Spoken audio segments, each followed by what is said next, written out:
Olá, que a paz de Cristo esteja na tua vida, no teu coração.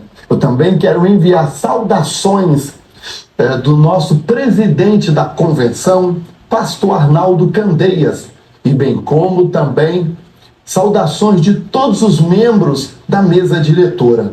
Eu quero apresentar saudações também do meu pastor presidente, o pastor Kemuel Sotero. A lição de hoje tem por tema Deus é triuno. A verdade prática diz-nos da seguinte forma: desde a eternidade, Deus é Pai, Filho e Espírito Santo. E essa verdade está em toda a Bíblia. O texto áureo fala-nos da seguinte forma: portanto, ide, ensinai todas as nações, batizando-as em nome do Pai, e do Filho, e do Espírito Santo. Mateus 28 e 19. Atenção para esse detalhe aqui do batismo. Batizando em nome do Pai. Tem gente que fala assim, batizando em nome do Pai, do Filho e do Espírito Santo. Não é assim. Batizando em nome do Pai e do Filho e do Espírito Santo. Isso mostra que são logo de arrancada. Isso revela que a Trindade refere-se a três pessoas distintas. Deus é um só, mas em três pessoas. E é esse assunto que nós vamos estudar nesta lição maravilhosa. Se alguém me perguntasse qual texto que eu usaria para melhor falar sobre a Trindade, eu usaria como texto base da lição, né? Cada pessoa tem uma maneira, e eu usaria o texto de Lucas, capítulo 3, versículos 21 e 22.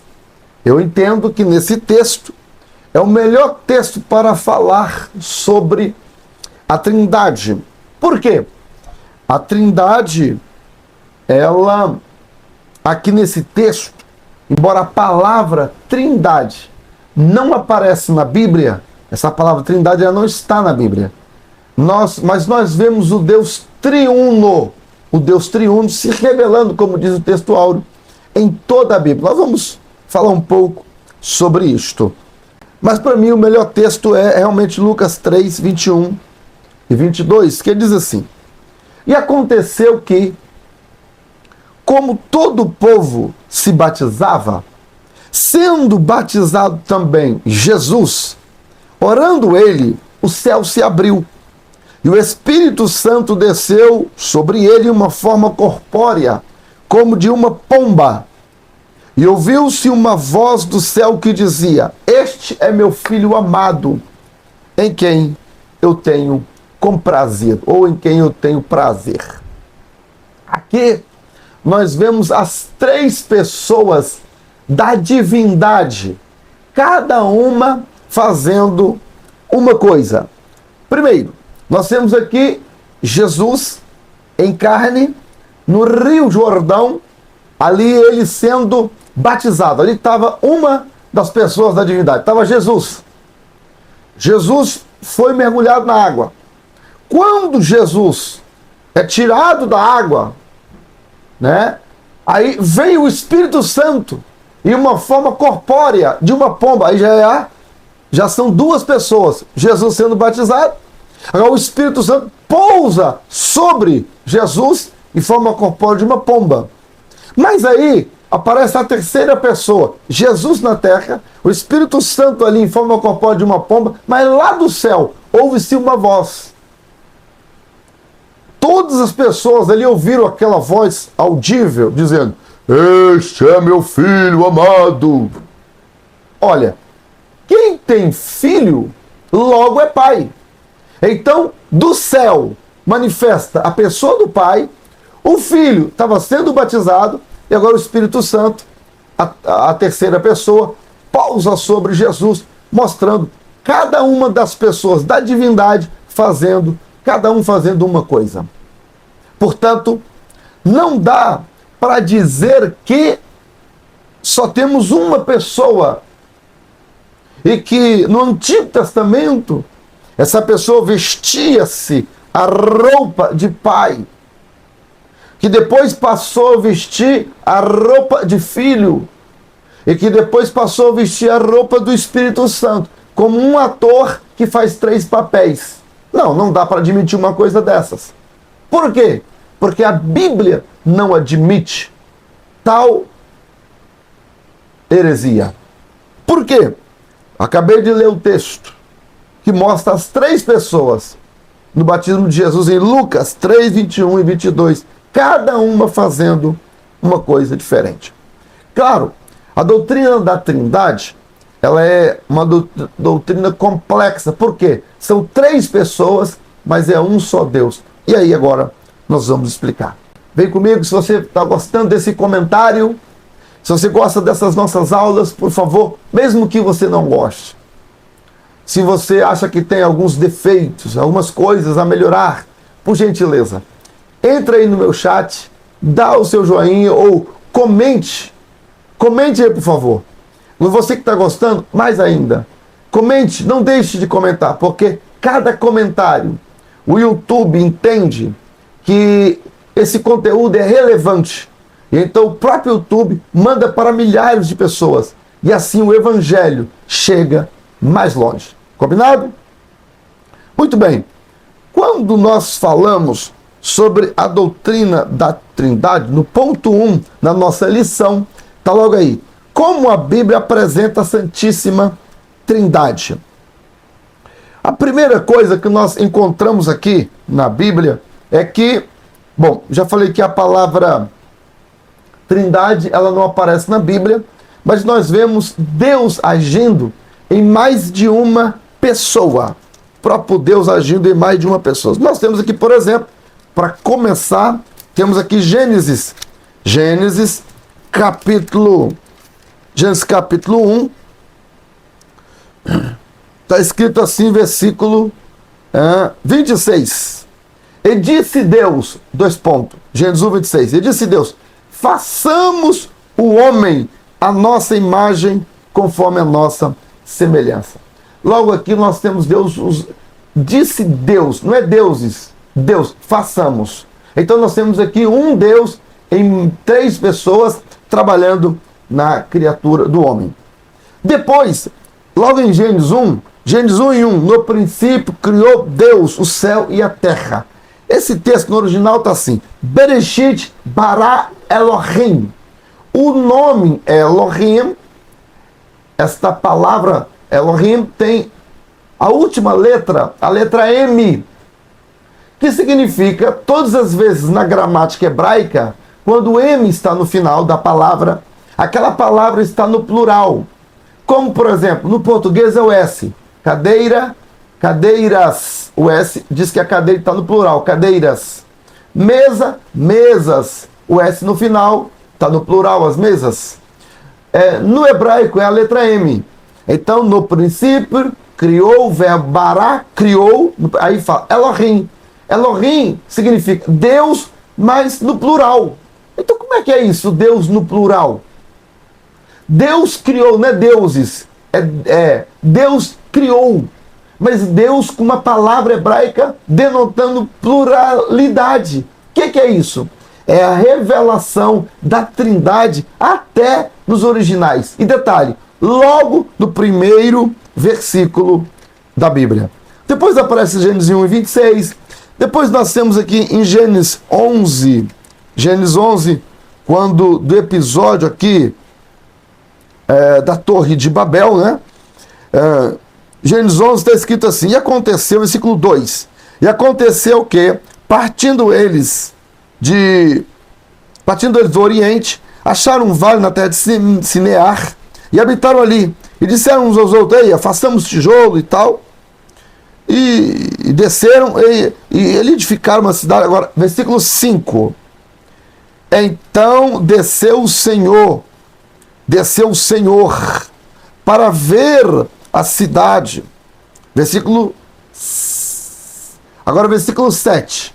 E Deus disse, desçamos e confundamos ali a sua língua. Olha aqui, Deus falando, desçamos e confundamos a língua, no plural. Temos também, existem inúmeras passagens no Antigo Testamento mostrando a pluralidade na pessoa de Deus. Em Isaías, capítulo 6, versículo 11, está escrito assim, capítulo 6, versículo 8, naquele episódio de Isaías, quando ele vê o Senhor assentado sobre o alto, sobre o trono, tal, e Deus então fala com Isaías assim: quem enviarei? Quem há de ir por nós? Deus falando. Mais uma vez, a pluralidade na pessoa de Deus.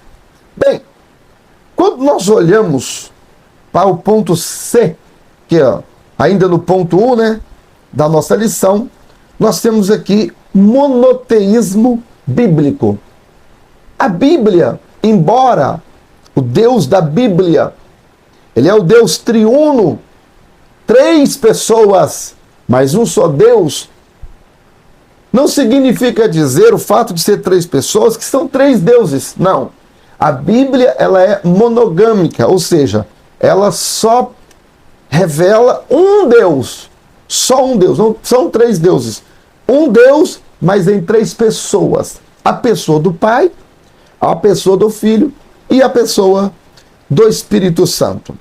Então, quando nós vemos onde está o monoteísmo na Bíblia, mais especificamente no chamar hebraico, quando diz lá, por exemplo, em Deuteronômio 6:4, ouve, ó Israel, o Senhor vosso Deus é o único Deus, não há Deus fora do Deus dos hebreus, do Deus da Bíblia, do Deus de Israel. Só Ele é Deus, só tem um Deus.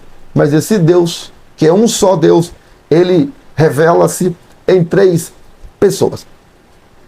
Na letra B da nossa lição, na revista do professor, na página 27, o nosso comentarista, ele sugere aqui algumas questões que eu praticamente não usaria. Que pode... Por que eu não usaria? Não estou dizendo que ele está errado. Não estou dizendo que ele está errado. Eu estou dizendo que eu, como professor, não usaria. Tópico 1 da lição, subtópico B. Eu não usaria. Aqui diz aqui, cada uma das 3 pessoas, o termo Senhor, Yahvé, o tetagrama, no Antigo Testamento, o tetagrama, né? O YHWH, tetagrama, usado para Senhor, com todas as letras maiúsculas, Senhor, tá? É o tetagrama, Yahvé, o nome impronunciável de Deus, né?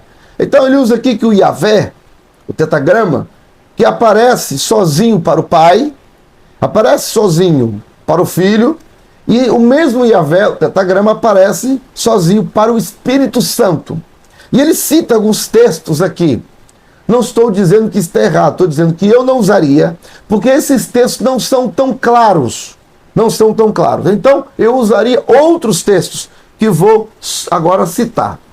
Primeiro texto que eu usaria, que eu vou usar, na verdade, é Isaías 63 e o versículo 16. Esse texto não é usado pelo comentarista. Isaías 63 e versículo 3. É o texto que mostra o Pai sozinho, de maneira clara, usando o tetagrama. Isaías 63, verso 16.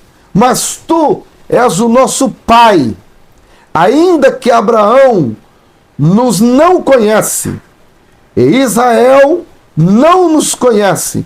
Tu, ó Senhor, tetagrama, tu, ó Senhor, és nosso Pai, nosso Redentor, desde a antiguidade é o seu nome. Então aqui o tetagrama usado para a pessoa do Pai, sozinho. Tu és o nosso Pai, Pai Celestial.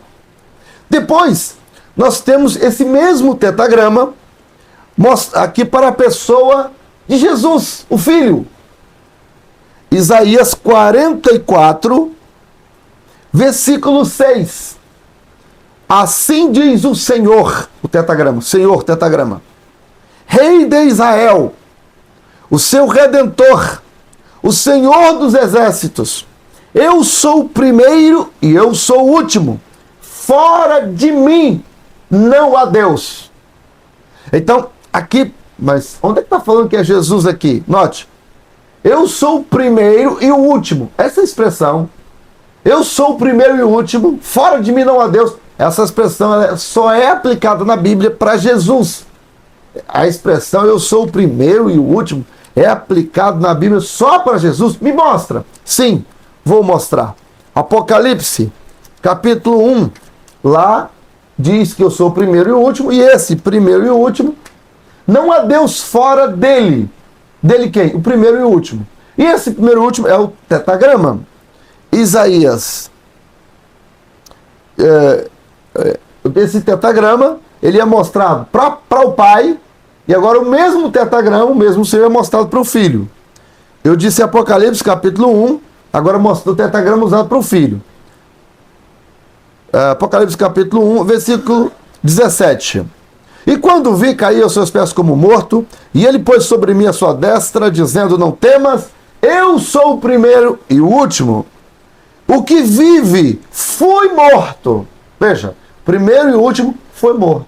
Quem é o primeiro e o último? Quem é que foi morto? Foi o pai ou foi o filho? Quem foi morto foi o filho. Então Jesus. Jesus, ele é o primeiro e o último. Ele fala, eu sou o primeiro e o último. E Isaías 44. E 6 diz que eu sou o primeiro e o último e fora de mim não há Deus. Então note aqui que o pai é chamado de Deus. Agora o filho também é chamado de Deus. Mas o Espírito Santo também é Deus? Sim. O Espírito Santo também é Deus. Em Atos, capítulo 5, Atos, capítulo 5, Atos, capítulo 5, versículo 3. Disse então Pedro, Ananias, por que encheu Satanás o teu coração? Para que você mentisse ao Espírito Santo. Você mentiu ao Espírito Santo. Agora, versículo 4. Guardando não ficava para ti, vendido não estava no teu poder. Por que formaste esse desígnio no teu coração? Você não mentiu a homens, mas a Deus.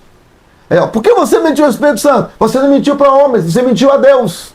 Então aqui Pedro está chamando, denominando o Espírito Santo de Deus. Então note que tanto o Pai recebe o título de Deus, como o próprio Filho também é Deus, como o próprio Espírito Santo também denominado de Deus. Então, o Pai é Deus, o Espírito Santo é Deus e o Filho Jesus também é Deus. Então, afinal, são 3 pessoas. Então, são 3 deuses? Não. Um só Deus, mas em 3 pessoas. Eu vou contar aqui uma ilustração que vai ajudar o caro ouvinte a entender melhor sobre a doutrina da Trindade, de uma vez por todas. Quando você acende um palito de fósforo, aí você tem ali um fogo. Nesse fogo, um palito de fósforo, um fogo, você tem um fogo aceso. Nesse fogo, você tem agora a luz. Você tem também um segundo elemento, o calor. E você tem um terceiro elemento, a chama. Então, nesse palito de fósforo que eu acendi, temos então 3 elementos, a chama, a luz e o calor. O calor é a chama? Não. Por quê? No ferro de passar roupa, o ferro elétrico, você tem calor ali, mas não tem chama. O que significa? Que chama é chama, calor é calor. Porque no ferro de passar eu só tenho calor, eu não tenho chama, o calor está lá. Então, onde tem o calor, não significa dizer que tem a chama. Muito bem, restauradas as proporções, o que eu quero dizer? Que a chama é a chama. A luz é a luz. O calor é o calor. São coisas distintas. Porém, não há cientista nenhum que separe a luz do calor. Vou colocar a luz aqui, a chama aqui, e vou colocar a luz aqui, a chama aqui, o calor ali. Não há ninguém que consiga fazer isso. São elementos que estão no fogo e são inseparáveis do fogo. Se separar, deixa de ser fogo. ressalvadas proporções, assim também é Deus. Deus, ele é um só, mas na pessoa do Pai, e do Filho, e do Espírito Santo. Como que, se um fosse o calor, o outro fosse a chama, e o outro fosse a luz? Juntando os três, dá igual a Deus. Deus é um só, mas em três pessoas. A pessoa do Pai, e do Filho, e do Espírito Santo. Já que eu estou falando da pessoa do Pai, do Filho e do Espírito Santo, eu quero vacinar você agora, por favor, sobre uma questão. Você já viu pessoas orando em nome do Pai, do Filho e do Espírito Santo? Isso é um erro pitoresco.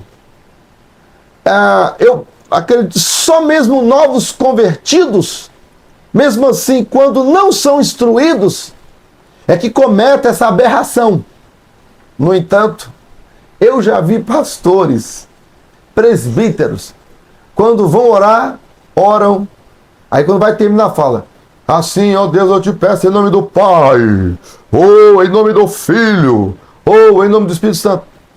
Onde é que tem na Bíblia uma citação a alguém orando em nome do Pai, do Filho e do Espírito Santo? Em nome do Pai, e do Filho, e do Espírito Santo é a forma batismal. A única vez que a Trindade é citada, assim, em nome do Pai, e do Filho, e em nome do Espírito Santo, é no batismo. Quando Mateus 28, e versículo 19, quando Jesus lá, portanto, ide, ensinai todas as nações, batizando-as, batizando, aí sim, em nome do Pai, do Filho e do Espírito Santo. Não é para orar em nome do Pai, do Filho e do Espírito Santo. Quem faz isso, isso é um erro pitoresco, grosseiro.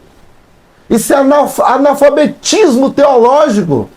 É inadmissível um erro tão clássico desse. Outro erro que acontece também é as pessoas, falando da Trindade, as pessoas confundirem, as pessoas misturar, fazer uma salada mista na oração, confundindo as pessoas.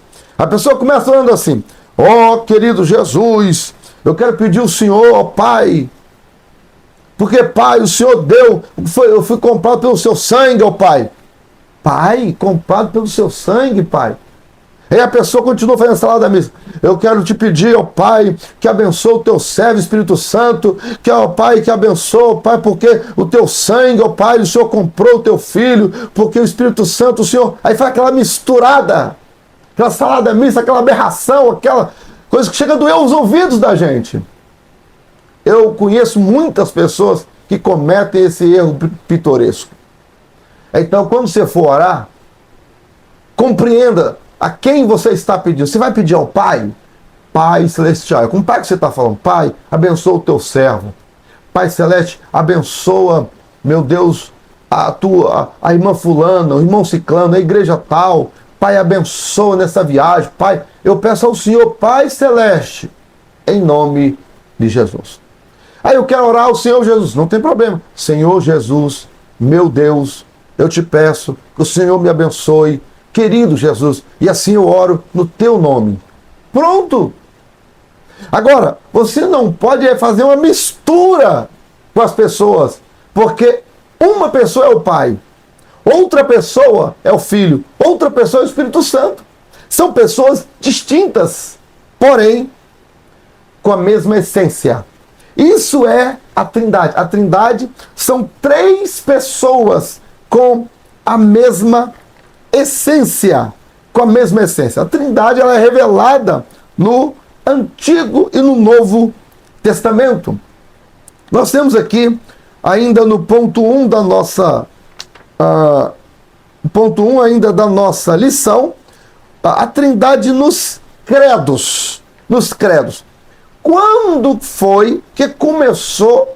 Porque, veja, no Antigo Testamento, Deus ele não era chamado de Pai, não era conhecido, não era revelado isso. Quem revela isso de uma maneira pungente é Jesus. Jesus chega e fala, quando orares, ele diz assim, Pai nosso que estás no céu.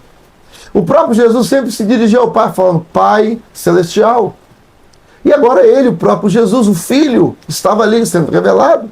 E aí o Espírito Santo, então, também prometido, né, pelo próprio Jesus, que o Consolador viria, estaria conosco e tudo mais. Então nós temos aqui a Trindade. Então no primeiro século, na época dos apóstolos, Pedro, Paulo, João, Tiago, eles não tinham essa discussão sobre a Trindade, sobre as pessoas da divindade.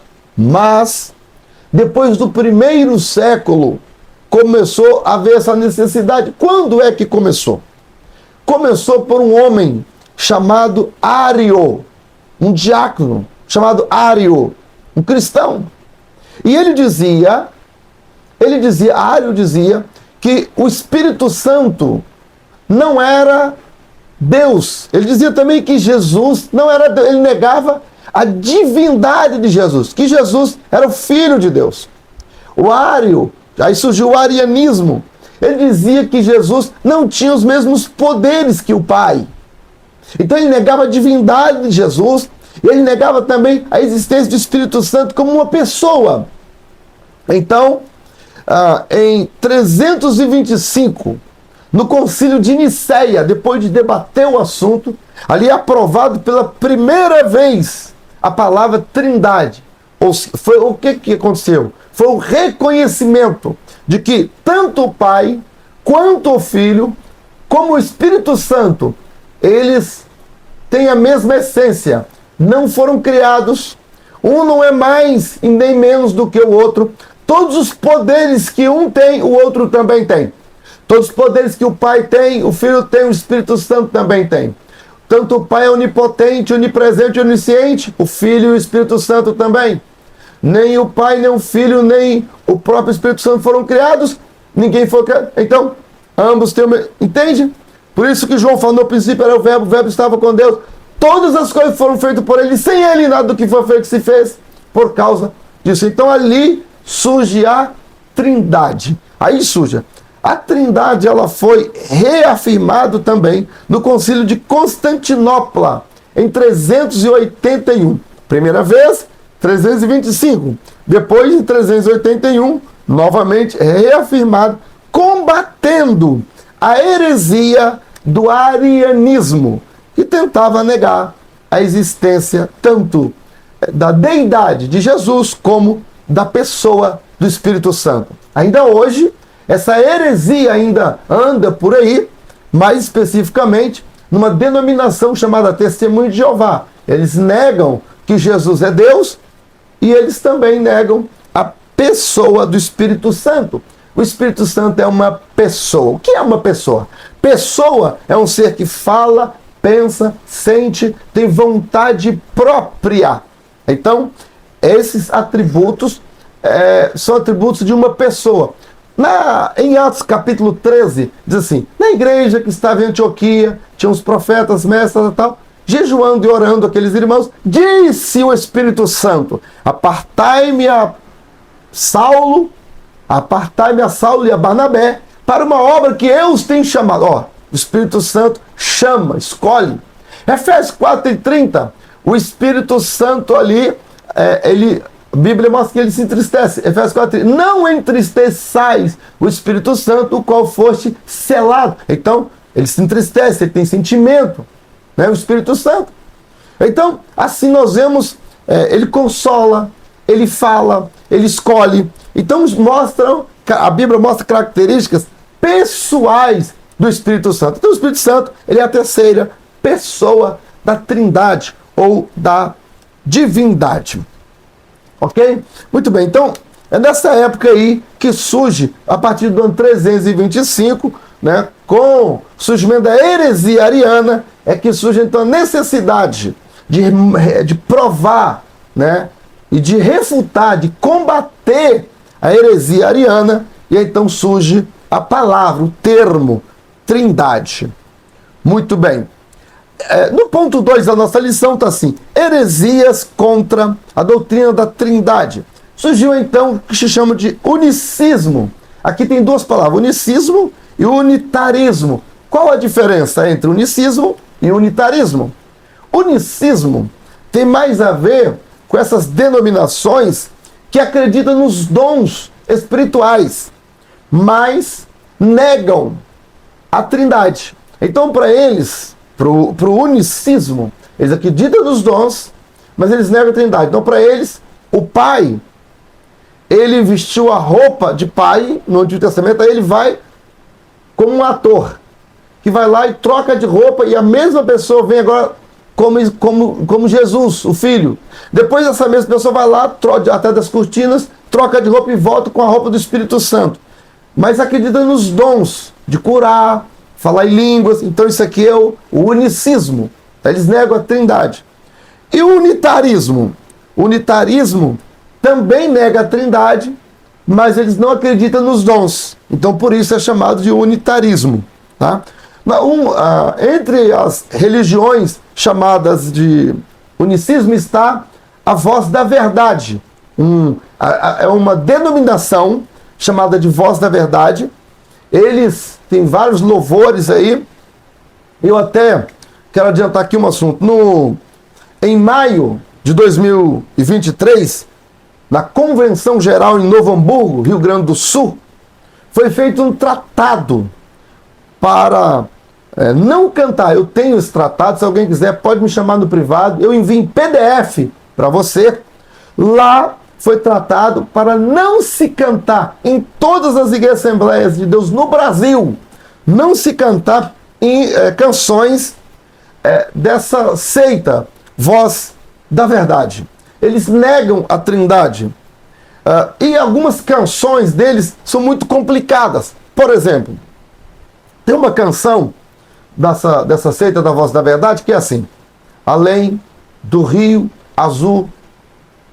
Bom, onde tem na Bíblia rio azul? De Gênesis Apocalipse não aparece essa expressão. Não aparece rio azul na Bíblia. A Bíblia diz no livro de Apocalipse que o rio da vida é claro como cristal. E depois, aí está lá, morte, choro, nunca mais, e a pessoa vai morar além do rio azul. Eu não vou morar além de rio azul coisa nenhuma. Eu vou morar sim além do céu azul. Então eu não canto essa canção. Mas em muitas... E aí, a comissão de apologética, pastor Ezequiel Soares, comentarista dessa lição, foi o presidente dessa comissão, e lá em Novo Hamburgo foi feito um tratado, um trabalho. Eu tenho em PDF, volto a falar, e envio para quem quiser, combatendo e também pedindo para ninguém cantar essas canções, porque são canções heréticas. Agora veja, alguém fala assim, mas eles não acreditam, mas a letra é bonita, o que é que tem? Bom, a origem tem muito a ver. Você pega Atos, capítulo 16. Em Atos capítulo 16 ali, nós temos a mulher, aquela moça que adivinhava. E Paulo estava pregando ali naquela cidade, a cidade de Filipos, e a moça vinha atrás e ela falava assim: esses homens que vos anunciam o caminho da salvação são santos homens de Deus. Ela falava isso. E durante muitos dias ela falou isso. Eu te pergunto, o que ela falou de errado? Esses homens que vos anunciam o caminho da salvação são santos homens de Deus. O que ela falou de errado? O que está errado na fala dela? Nada. Nada está errado. O que está errado? A origem. Porque ela falou aquilo ali pelo poder do demônio. Paulo, incomodado com aquilo, volta, repreende aquele demônio. O espírito mau sai dela. E ela nunca mais repete aquelas palavras. E também ela não mais adivinhou. Agora veja bem. Tá vendo só? Tá vendo que a origem importa? Não adianta cantar, só olhar a letra, qual é a origem dessa letra. Não adianta pensar que Deus recebe uma coisa quando a origem está contaminada. A origem é pagã, é contra a verdade bíblica. Compreende? Então devemos ter muito cuidado, porque o unicismo tem infiltrado nas igrejas na atualidade. Aqui entramos no terceiro ponto da nossa lição, que é o unicismo na atualidade, através dessas músicas, através dessas bandas com efeitos musicais extraordinários, músicas que são bonitas aparentemente, mas estão contaminadas na sua origem e que jamais devem ser cantadas. Portanto, influencia, está divulgando o unicismo dentro das igrejas. Para terminar, eu fiz uma pesquisa sobre o Rio Azul. Onde é que aparece a expressão Rio Azul? Essa expressão Rio Azul aparece e é muito visto, isso aparece na doutrina espírita.